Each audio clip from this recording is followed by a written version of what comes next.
Ganhei a última edição, fiquei rica, e comprei isso aqui tudo. O tema de hoje será história. Sim, porque eu comprei tudo, ganhei com história e quero que seja história. Vamos lá, o tema será sorteado agora. Bom, e o tema é... O Brasil no contexto da Guerra Fria, democracia, subdesenvolvimento e ideologia do planejamento, 1946 a 1964. Eu imagino que vocês estejam vendo que o antigo apresentador agora é o meu subalterno. Estamos agora com os nossos participantes. À minha direita eu tenho Vanderlei e Laís, universitários de História que vão competir hoje por 1 milhão. Então vamos ao jogo. Meu subalterno e assistente irá revelar as regras do jogo. Bom, o participante tem direito à ajuda de uma pessoa da rua e um especialista. Quando ele bater e não acertar a resposta, automaticamente a vez vai para o outro participante. E vamos à nossa primeira pergunta. Competidores aos seus lugares. No período da Guerra Fria, o mundo dividia-se entre duas visões de superpotência: o comunismo da União Soviética e os Estados Unidos com seu liberalismo. Esse período também foi dividido em dois tipos que coexistiram. Quais foram esses tipos? Alternativa A: tipo amigável e guerra quente. B: tipo próximo do delírio apocalíptico e tipo de condução política. Alternativa C: tipo frio e paz acordada. Alternativa D: união das potências e rivalidade. A Guerra Fria, isto é, a confrontação permanente entre as duas superpotências que surgiram da Segunda Guerra Mundial, patamar que a URSS galgou alguns anos depois dos Estados Unidos, atingiu seu clímax no período posterior ao anúncio da doutrina Truman, em 1947, segundo a qual os Estados Unidos deveriam apoiar os países que resistissem ao comunismo.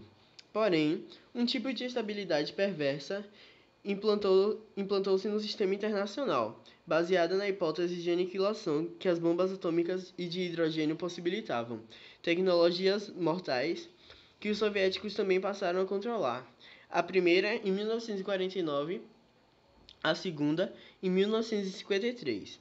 Em função disso, dois tipos de Guerra Fria coexistiram. O primeiro com retórica bastante agressiva, chegando às raias do delírio apocalíptico, especialmente praticado pelos serviços secretos, e que do lado americano também se expressava através de propaganda política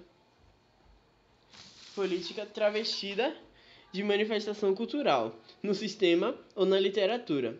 O segundo estava ligado à efetiva condução política do poder, que as duas superpotências buscavam efetivar, sem que dos conflitos, notadamente referidos às disputas de demarcação, surgisse um confronto entre as respectivas forças armadas, ou seja, a Guerra Quente. 1, 2, 3 e já!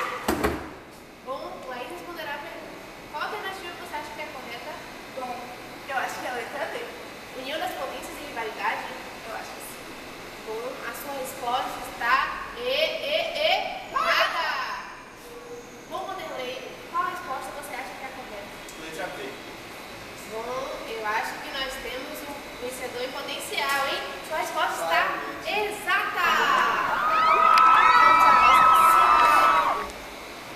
Durante o governo Vargas, o Brasil enviou mais de 20 mil homens para participar de lutas da guerra na Itália. Com a volta deles ao Brasil, qual foi o sentimento do brasileiro comum? A: patriotismo, florescia o orgulho de ser brasileiro. B: vergonha, por conta da derrota na Guerra da Europa. C: indiferença, o brasileiro não se importou com os acontecidos. D: confusão, pois combateram uma situação similar à realidade brasileira. Estão preparados? 1, 2, 3. Bom, acho que Laís irá responder essa pergunta. Também dúvida, eu quero a ajuda dos especialistas. Então vamos à ajuda aos especialistas. Foi sob a ditadura de Vargas que o Brasil participou da Segunda Guerra Mundial ao lado dos aliados. Ainda que Vargas e alguns de seus auxiliares fossem francamente simpáticos ao eixo Roma-Berlim. Porém, em 1942, com a entrada dos Estados Unidos na guerra, o Brasil teve de atentar à convocação de alinhamento do continente, primeiro cedendo bases militares no Nordeste aos Estados Unidos, depois com atuação direta na Europa através do envio de mais de 20 mil homens que participaram de lutas na Itália.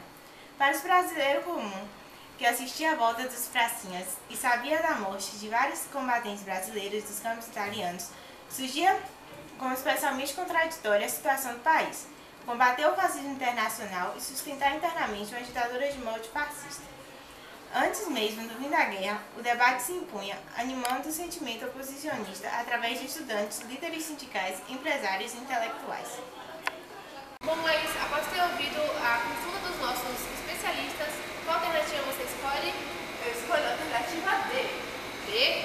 A sua resposta está exata! E vamos à pergunta número 3. Como se pode caracterizar o período que se inicia com o governo Dutra? A. Totalmente conservador.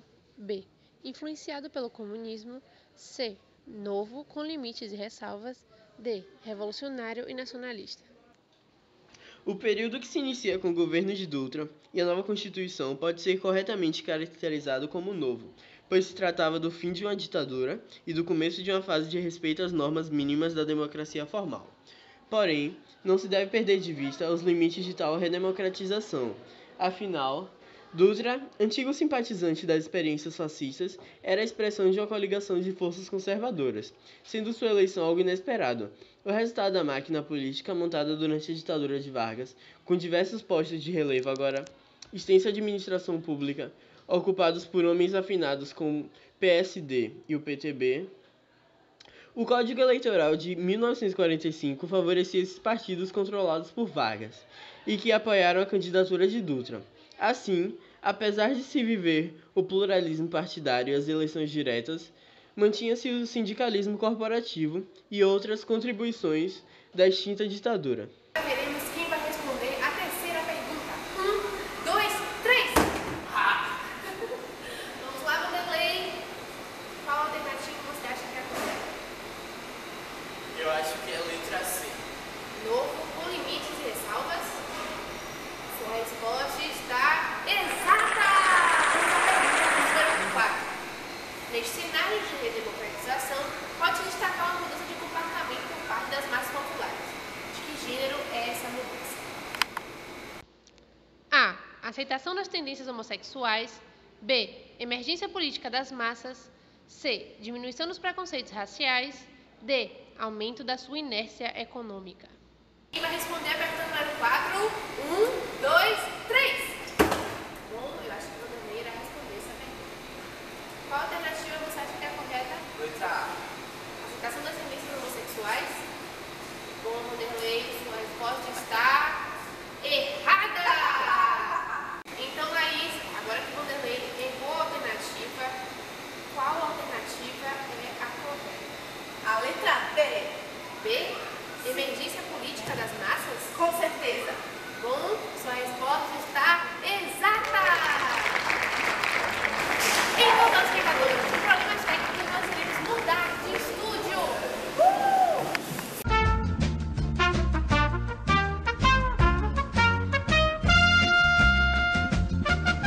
E vamos à nossa pergunta de número 5.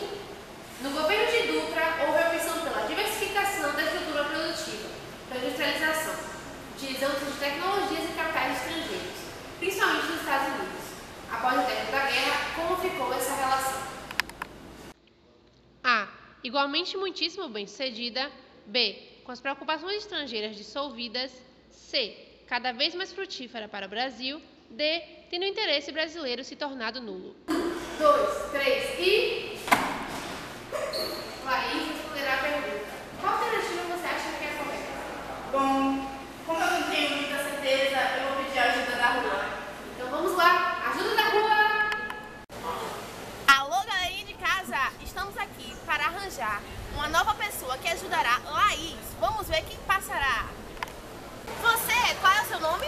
Ludmila, Ludmila, qual é a sua profissão? professora de História.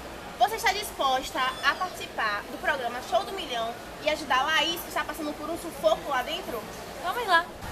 E a pergunta é, senhorita Ludmila, no governo de Dutra, houve a opção pela diversificação da estrutura produtiva, pela industrialização, utilizando de tecnologias e capitais estrangeiros, principalmente dos Estados Unidos, após o término da guerra. Como ficou essa relação? Costuma-se afirmar que o governo Dutra representou uma interrupção da vocação estatizante anterior, com maior abertura ao capital estrangeiro. O governo de Dutra julgava-se merecedor de atenções especiais por parte dos Estados Unidos. Afinal, o Brasil revelava-se um fiel aliado, colaborando com a iniciativa dos norte-americanos para a América Latina e para a criação das instituições internacionais do pós-guerra. Porém, terminada a guerra, os cuidados dos norte-americanos voltaram-se para a Europa. Para a América Latina, restaram, quando muito, sugestões e conselhos baseados no receituário da internalização da economia mundial. Para os Estados Unidos, o Brasil deveria amparar-se em seus recursos internos. Ludmila, obrigada pela sua participação e continue conosco porque ou Laís ou Vanderlei pode precisar da sua ajuda novamente. Então, Laís, você vai confiar no pessoal de lá da rua? Eu vou confiar sim. E a minha resposta vai ser a letra B. Bom, a sua resposta está exata! O governo do presidente Dutra foi marcado por algumas ações que desvalorizaram a economia. Porém, um grande marco na história brasileira foi a elaboração de um plano que visava a evolução. Qual era o nome do plano e o que ele propunha? A. Plano Pule, em defesa das crianças brasileiras. B. Plano Sente, buscando levar mais amor ao povo. C. Plano Salte, em favor da saúde, alimentação, transporte e energia. D. Plano Assalte, propondo segurança, combate ao tráfico de drogas e educação. 1, 2, 3. Bom, Vanderlei irá responder. Então, Vanderlei, qual é a alternativa correta? Letra C. Plano Salte, em favor da saúde, alimentação, transporte e energia? Exatamente. Bom, sua resposta está exata! Vamos para a pergunta número 7. No governo de Juscelino Kubitschek também foi criado um plano que visava o desenvolvimento do Brasil. Que plano foi esse? A. Plano das Netas, o plano 80 anos em 8. B. Plano de Metas, o plano 50 anos em 5. C. Plano das Bestas, o plano 60 anos em 6. D. Plano das Setas, o plano 70 anos em 7. 1, 2, 3. Bom, Vanderlei irá responder. E aí, Vanderlei? Pior que eu tô em dúvida. Eu acho que eu vou pedir ajuda do pessoal da rua. Então vamos novamente para o pessoal da rua. Alô, galerinha de casa, estamos aqui novamente precisando da senhorita Ludmila, pois agora o senhor Vanderlei vacilou na parada. Se ligue na pergunta. No governo de Juscelino Kubitschek também foi criado um plano que visava o desenvolvimento do Brasil. Que plano foi esse? Letra A, Plano das Netas, o plano 80 em 8. Letra B, Plano de Metas, o plano 55. Letra C, Plano das Bestas, o plano 66 em 6. Ou letra D, Plano das Setas, o plano 70 em 7. As tentativas de planejamento somente encontraram mais abrangente equacionamento no governo de Juscelino Kubitschek, com o seu bastante conhecido plano de metas. Com Juscelino Kubitschek, o planejamento alcançaria patamares expressivos, nunca antes experimentados no Brasil. Esse ideal desenvolvimentista foi consolidado num conjunto de 30 objetivos a serem alcançados em diversos setores da economia. Tais objetivos concretos, traduzidos em resultados quantificáveis que deveriam ser atingidos num período demarcado politicamente pelo slogan de sucesso 50 anos em cima. Com você, Marilda. Então, Vanderlei, qual a alternativa correta? Eu vou confiar na moça da rua, assim como ela, e minha alternativa é B. Bom, sua resposta está exata! E vamos à pergunta de número 8. Existem semelhanças entre os governos de Vargas, nesse segundo período, e de Juscelino Kubitschek. Em síntese, como podemos defini-las? Não foi não. A. O caráter ditatório de ambos. B. a tendência nacionalista de ambos. C, a tendência entreguista de ambos. D, a busca de desenvolver o Brasil de ambos. Então, caros telespectadores, momento de tensão. O placar está 4-3 para Vanderlei. Se ela errar, ele vai ganhar. Só um minuto. Senhores, a oferta foi aumentada para 2 milhões. Eu disse 2 milhões. O vencedor vai levar para casa. É isso mesmo. Então vamos à pergunta de número 8. Existem semelhanças entre o governo de Vargas em seu primeiro período e de Juscelino Kubitschek. Em síntese, como podemos defini-las? 1, 2, 3. Vamos, Vanderlei. Qual a resposta correta? A resposta correta, eu acho que é letra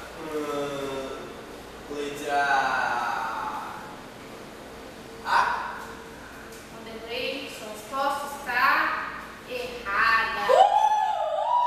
Vamos lá, Isa. Agora você tem a chance de acertar. Qual a alternativa você acha que é a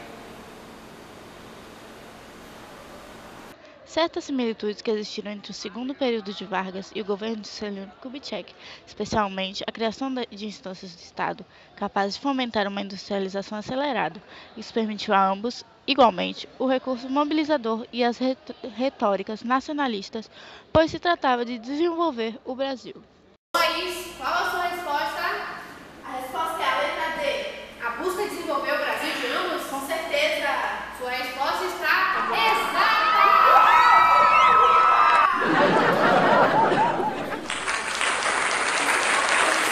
O que faremos? Não!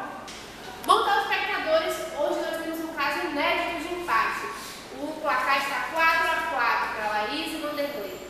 Bom, hoje o prêmio será repartido entre os candidatos. 1 milhão para cada um!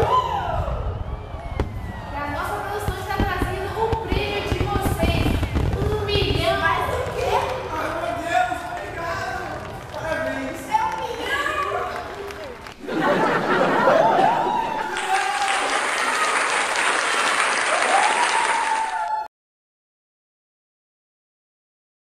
Ao fim da Segunda Guerra Mundial, teve início a Guerra Fria. Foi uma disputa pela hegemonia mundial entre Estados Unidos e União Soviética. Foi uma disputa de teor ideológico, econômico, diplomático e tecnológico, que acabou dividindo o mundo em dois grandes blocos: o bloco capitalista, liderado pelos Estados Unidos, e o bloco comunista, liderado pela União Soviética.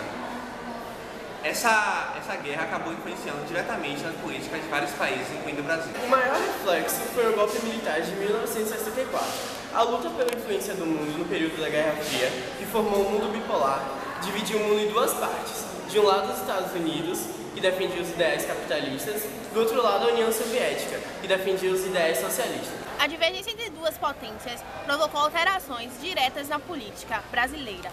Após a Segunda Guerra Mundial, o Brasil ficou do lado norte-americano e a partir desse posicionamento desencadeou um aumento das relações comerciais entre os dois países. Mais tarde, em 1961, João Goulart foi eleito presidente. Isso provocou modificações na política brasileira, pois Goulart começou a controlar os capitais estrangeiros, incentivou a reforma agrária e estendeu as relações com países socialistas. Isso não foi bem aceito pelos norte-americanos, pois vinham como uma ameaça aos seus interesses. O golpe de 64, como ficou conhecido, teve determinante apoio norte-americano que acompanhava todos os passos ocorridos dentro do Brasil. Isso ficou caracterizado por Brother Sam e irmão Sam. O governo norte-americano deixou na espreita um grande arsenal militar para ser usado caso houvesse algum tipo de resistência. Isso significava que o país poderia ser invadido.